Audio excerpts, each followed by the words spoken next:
Bear and Breakfast just released a few days ago and I already can't stop playing it.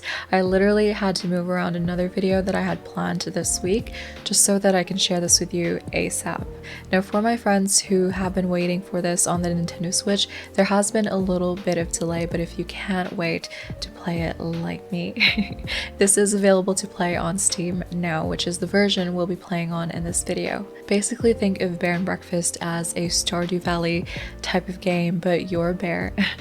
And instead of running a farm, you are running a little hotel in the woods, which is so cute. Play as a bear named Hank, and you and your friends come across this abandoned old shack in the forest, which you see and you think of it as a lucrative way to make money. I love a business-minded bear.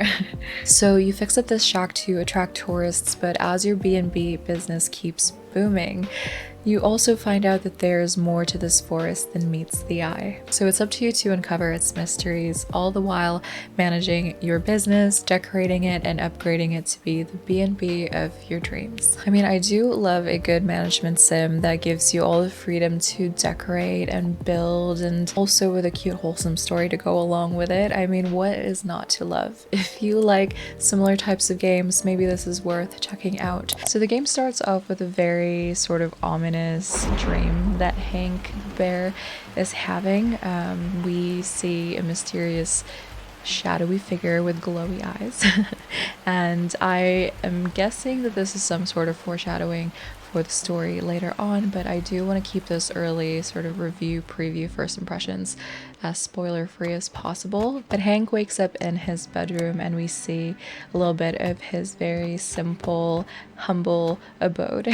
And we meet our mom, her name's Margaret, and then we also meet our friends slash sidekicks, if you want to call them that, Will and Annie. So Hank and friends sort of talk about how they want some sort of adventure, but their mom doesn't really let them go past a certain point of the woods because she's scared of the dangers. But to their surprise, they thought mom was just sending them on a regular errand on this day, and she actually ends up sending them past the fence to Black Moss, where they usually wouldn't be allowed to go. So they're very excited, especially Annie. She seems to be the adventurous one among the three. So it's their very first time going to Black Moss, and they're supposed to just go pick up some alligator weed for their mom, but of course it doesn't just end there. They hear a strange sound just over yonder in Timber's Crossing, and what they found was a strange robotic shark, almost with a promise of a potential way for them to make lots of money and attract unsuspecting humans slash tourists into the woods. This shark did a great job at convincing them.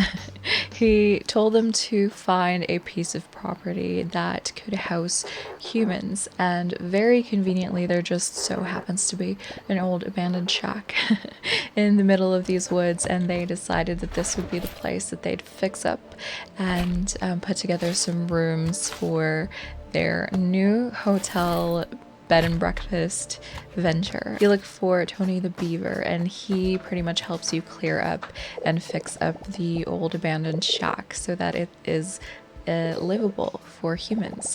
And from here he teaches you how to craft items. Since you are in the middle of the woods, of course you can't just pop into a furniture store to furnish your new B&B. You do have to forage for materials, forage for wood and scrap metal, etc., and turn them into furniture and decoration that you can use in your B&B. Each piece of furniture, depending on its quality, has a comfort level assigned to it that helps with the quality of your guest's stay. And also different furniture and decoration has decor points. Some guests prefer higher comfort and decor levels, and pretty much meeting your guests' needs is the key to their happiness. It's the key to getting good reviews and in turn getting more business for your B&B so you can save more money, expand it some more, and just keep improving and decorating and building as you go. The first hour-ish of the game I would say.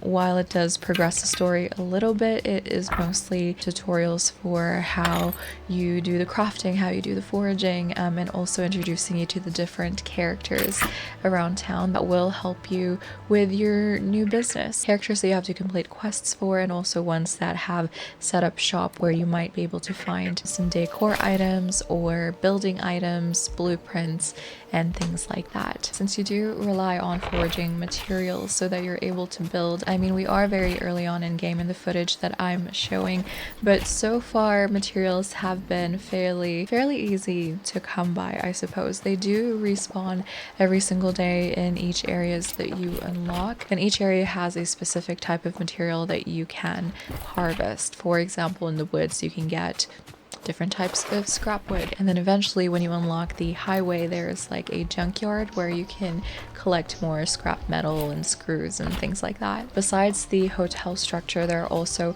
other little structures called monuments that when you fix them up, they do help with the overall environment and experience of your guests. It attracts more guest requests, and besides really good reviews, having these around also increases the quality of guests that might be attracted to your B&B, and higher quality guests means more money for Hank and friends. The map is fairly large. Again, early on in game, we haven't unlocked every single area yet, but there is quite a bit of walking distance already. To help out with that, there are bus stops that we can unlock. Just like for the monuments, we can also gather resources that can help rebuild these bus stops, and they act as fast travel points, which I reckon will come in very handy if we're eventually traveling from one end of the map to another. Because right now the areas are still quite close together and it's okay to walk around, but I can see how it might take a while if we're trying to go from area to area to area that is far away from each other. I adore this game. It really does have a lot of things that I love in these sort of cozy casual games. And here we are on day 7, so about a week spent in the woods and a week, I guess, running our new business. This is how I've decorated my B&B so far. Very simple and humble. I could probably add a 3rd bedroom to it, but nonetheless I'm very happy with it so far. And I mean, this is just the beginning. Again, I didn't really want to include any big story spoilers in this early preview review, whatever you'd like to call this, show and tell of this new game that I'm really addicted to. I've been waiting for a new game that is just so hard for me to put down, you know. Recently for cozy games I was really enjoying Cat Cafe Manager, and so I thought that Bear and Breakfast would be similar to it, but Cat Cafe Manager, after a while, when you get the hang of it and you unlock a lot for your cafe already, there isn't much left as far as progression in the game. I still love it, don't get me wrong, but with Bear and Breakfast I can see how much more expansive it is. It offers just way more customization and just freedom to build and play. Besides that sort of hotel management game, it's a bear life sim, I suppose, and also there is sort of that the Sims element to it as well, with how you're able to build more freely with the rooms, how to decorate, how each item has like decoration and comfort points. Yeah, this is just scratching the surface of this game and I can't wait to keep playing it. If you like similar types of games, maybe this is worth checking out as well. So let me know below if you picked up Bear and Breakfast, what your thoughts are on it so far, or if you're thinking about picking it up. I would love to hear from you guys. Thanks so much for watching. As always, take care of yourselves and I will see you next time.